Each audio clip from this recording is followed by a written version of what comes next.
Hello everyone and welcome to the talk on how to use stories to combat anxiety. And I have Gina Bryant here, and Gina Bryant is a language teacher. She's also a mindfulness teacher, a relaxed kids coach, and is trained in therapeutic play. So she has like a real all-round experience of anxiety and relaxation. So before we start, Gina, can you just, yes, hello, welcome. Can you just talk about your experience of using relaxation, relaxed kids with children in the classroom? And yeah. I came, hello everyone. I came across 5 years ago. One of my best friends, she gave me the two books from your Relax Kids site, and I start to be so interested in everything was written there, and I bought CDs, and I start trying to use in a class, but I felt like I needed more. And when I felt I needed more to explain to the children, not just to read that stories, I went in London to qualify myself like a coach in Relax Kids with 3 years ago, which changed completely my life and my perspective on helping children. And from that moment, it was like opening a new box in the mind of the children. You really, I start seeing the transformation so easily and so fast. I could not believe it. How incredible the mindfulness was for become for children actually. And from that moment, I started 3 years ago. I just every single week I do a club with the little ones. And now we introduce even to the reception area, which are very small. And after we do it with the entire assembly and entire school, which is quite rewarding to see children so willing to do it more and to ask me when will be the next session. This is what Relax Kids done for us. That is really special, isn't it? When relaxed kids coaches go into schools and they go, oh, it's the relaxed lady, and they just say, what are we doing today? And some children even say it's their best time of the week. So tell me how anxiety became a part of children's life. How did this happen? For me, being even a teacher even in a classroom, a part of doing the club and starting the lesson, and after 5 or 10 minutes having a child coming, my tummy hurts and see him white, and I say, but why? Did you have a good sleep? Did you have breakfast? Did you have good lunch? Did you eat too fast? All these questions, put it to the child, made me to understand they were not related with what he was feeling.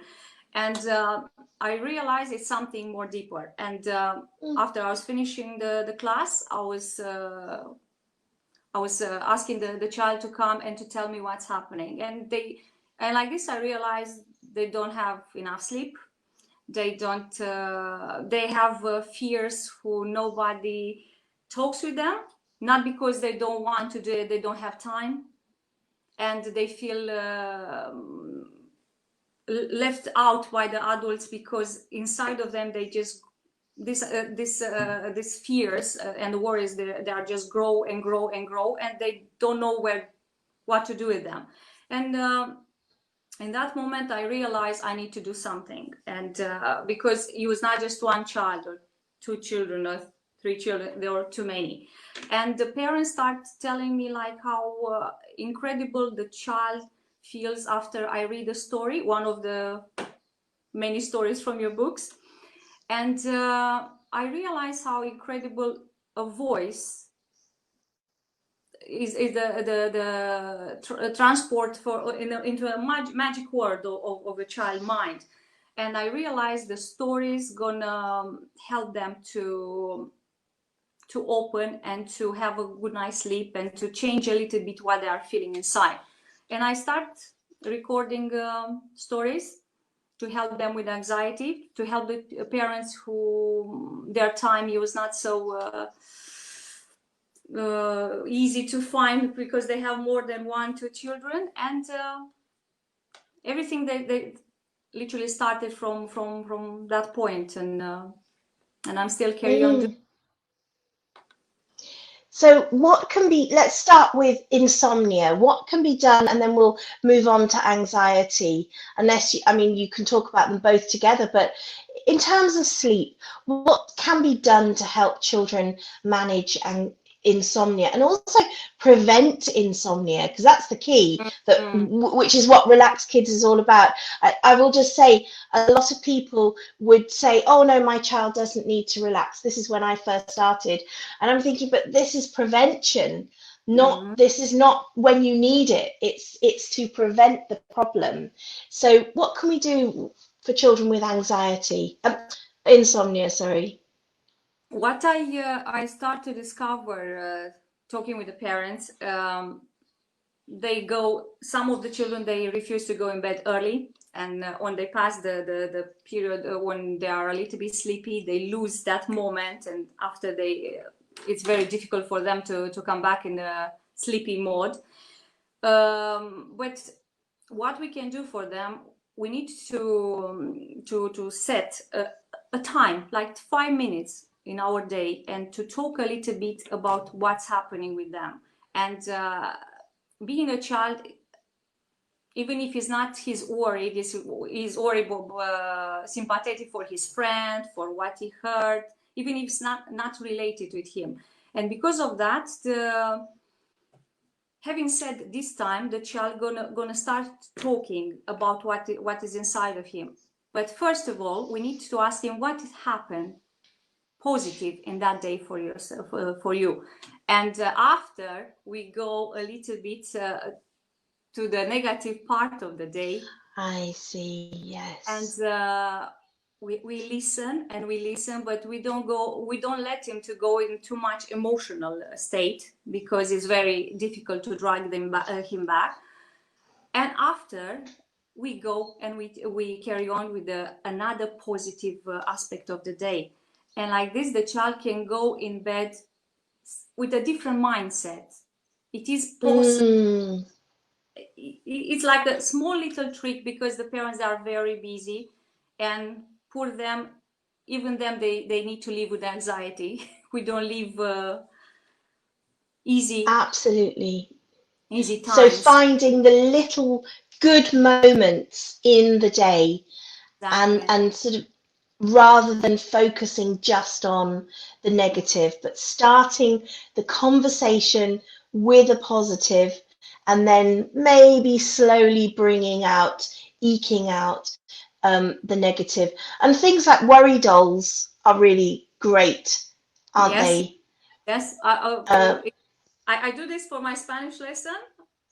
I introduce mindfulness even in my lessons and language lessons. Guatemala, and the child create and learn even Spanish words, but at the same time has that protective doll with him at home, and he has that friend forever. We're taking all the worries, and it's a very. I mean, I do love that whole Guatemalan concept, because the worry dolls have come from there, and that the children these tiny, and I'm sure most parents have seen them, but you can make your own out of little peg dolls, I guess, but these are tiny, and they're in a little bag, and the children would tell a worry to each of the dolls and then put them under their pillow, and in the night the dolls would disappear and they would take the worries away, and obviously the mother or father would have to go in and take the dolls away, but it's a nice concept. Yes. So any more other tips for anxiety, helping children manage anxiety? Will help if even a tea, a chamomile tea or orange blossom tea, something who open a little bit to the senses of the child, the breathing, and because what was the most difficult personal for me to teach a child when I start to relax kids, being coach, or to teach them to breathe, because they were thinking we need to breathe in and out, exactly, or something. Breathing.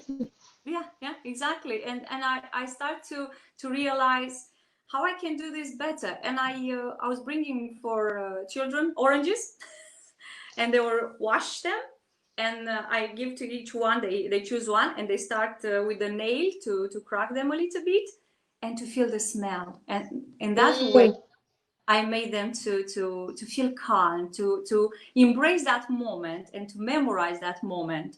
And I think we can start with the fruit, and like this, they'll embrace the tea a little bit more easily. For the older ones, a little bit. Beautiful. So now to getting on to the stories, how can we use stories to combat anxiety? I think I consider the story can be used in a therapeutic way.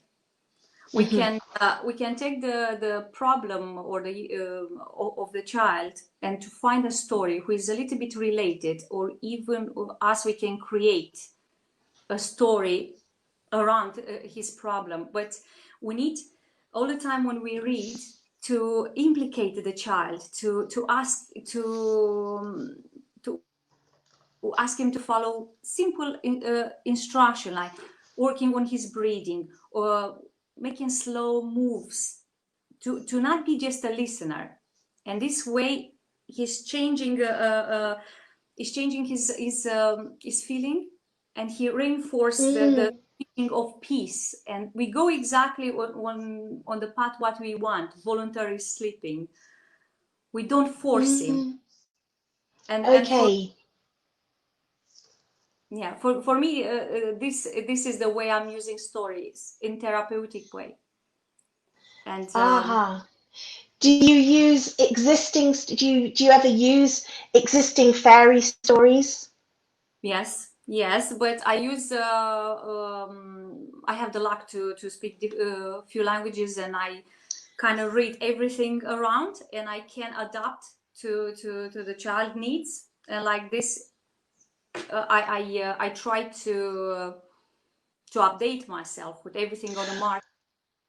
Okay, so give us an example. So say there is a parent, there's a parent with an anxious child, parent who wants to use stories at bedtime to help manage that anxiety. Give a rough example of how you could create, without lots of training, in a very, very simple way, because this is what parents have done throughout history, isn't it? Read stories and been there for children and used stories of their life to help calm children down. So how can we really consciously do that? I think we can use a little bit the toy in his room, and to create the characters, the toys. Toys, yes. Toys, sorry, his favorite toys, and like this we can create the character or superhero or so, and but making in a way one of the character to have his powers, his traits, and like this when he meets the other character with his fear, the parent can deal with that one in a more how can I say, calm way, because the voice of the parent he'll be more credible for the child. Okay. Okay, so using toys and puppets that are around, and almost, would you say it's more of a conversational? Is it more of a discussion around these characters, or are the parents actually coming up with a story? It depends on the creativity of the parents, but sometimes we can go both ways. It's Okay, yeah. excellent, brilliant. And Or if, how, carry yeah, on, I say, carry on.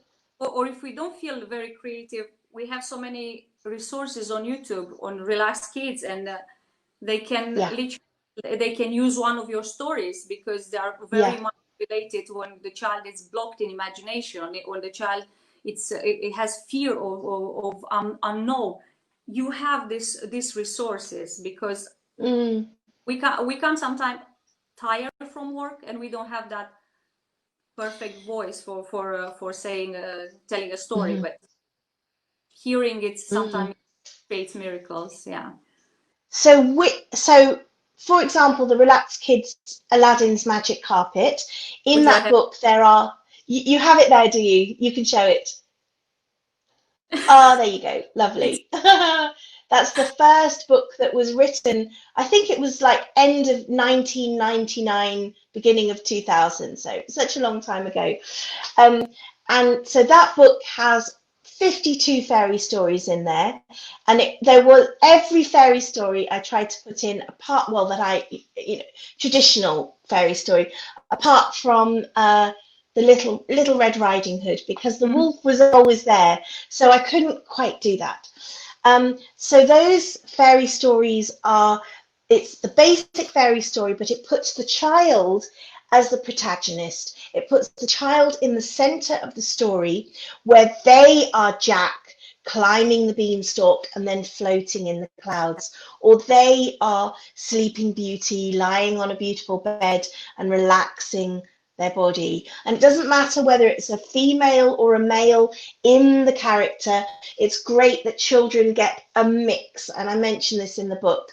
So do you use this? How have you used this? I use a lot. These various, yeah. I use a Tell lot. us about that. Yes, I use a lot, especially when I start my session for my mindfulness session. I'm not gonna start lay on on the floor. I let you there for an hour. No, we start with affirmations, the simple affirmation for relaxed kids, which I start printing them before I come to the story. I will speak in a second. I cut them. I cut in strips, and I give to the child to choose, and to be his like a small mantra for the next week. And his pencil case, and I let them to choose. I am powerful, I am wonderful, I'm strong, I can do it, and this, I'm loved, I'm protected, and this kind of affirmation resonates in their soul, and it is there. And when they open the pencil case, it's in front of them, of their eyes, and they believe it. And because we are doing oral affirmation before I start the story, it's more powerful for a child, because Absolutely. he has the is the owner of his domain, or his soul. Yeah, And it's self-sovereignty, self-sovereignty. Yeah, exactly, the exactly, master. exactly. That's why it's very credible. I don't know how many times I read the Magic Garden, Over the Rainbow. It's, Yeah. and especially So this of lockdown, I apply them a lot for them, because I return. I have a group of children, and I apply to them when they work brilliantly. and what effects have you noticed from children after you've used these story meditations? Some at the beginning, I was become very emotional, because to see a child who never believed I can relax or I can be happy, and to come to say with the heart, with a hand on his chest, say, I feel so relief. Other child, the clouds on my head disappeared. They start to realize their body can be better, can be lighter, and start feeling happy, and they push their imagination. They become Aladdin, they become the giant. It's phenomenal. They choose what character they want to be there from the story, and you give them this power of dream, and they're Ah, happy. yes, absolutely. I love that. I love that children can go wherever they want to go in their imagination, no matter what the situation is in life. And we all have that. We all have that power. Yeah. And I think I mentioned it somewhere else that we what we have in Relaxed Kids is our bodies and our minds. And even if we don't have all the props and everything. We're working with children's bodies and their minds, and there's so much in that. There's so much in our bodies, in the Yeah. breathing, in the massage, and there's so much potential and possibility in children's imaginations. They're incredible, and so if we can just harness that imagination. And what would you say about so reading and relaxation, meditation, it benefits the imagination. What would you say about television, technology? Does that help the imagination, or does it give everything in front of children and there's no space for the imagination? I think in a small doses and educational programs, they are very beneficial for their imagination, because if they are watching science, these experiments, or they can go further, they can dream. But it depends on the parents how they manage the time Yeah. in So front having of. a balance. Yeah. Exactly. So I think what I'm trying to say is, like sometimes I feel with TV, watch it, it's great. TV, we all love just sort of relaxing and just not having to think. But there is a difference between watching television and then going to sleep, and the mind is still working. Whereas if you actively do a relaxation, your mind will go into a deeper state. We can go into that. You probably know more about this than I do. The alpha, is it alpha brain? Yeah, Is yeah, that yeah. something that yes, you would know about that. Yeah. It's a very good pertinent point. And next day at school, the child comes tired because he looked in the first 10 minutes. You can read the story, the child can be relaxed and everything, but if he comes in a room and sees something inappropriate on TV, even for 10 seconds, because their brain grows during sleeping, they cannot do it, and you are set back and you need to start again. That's why I say some programs are amazing for children, but not too much, and not checked by the parents, because their mind is not yet prepared for everything in front of their eyes, and it's hard for Yeah, us not to not mention absolutely. for them how difficult it is to cope Mm.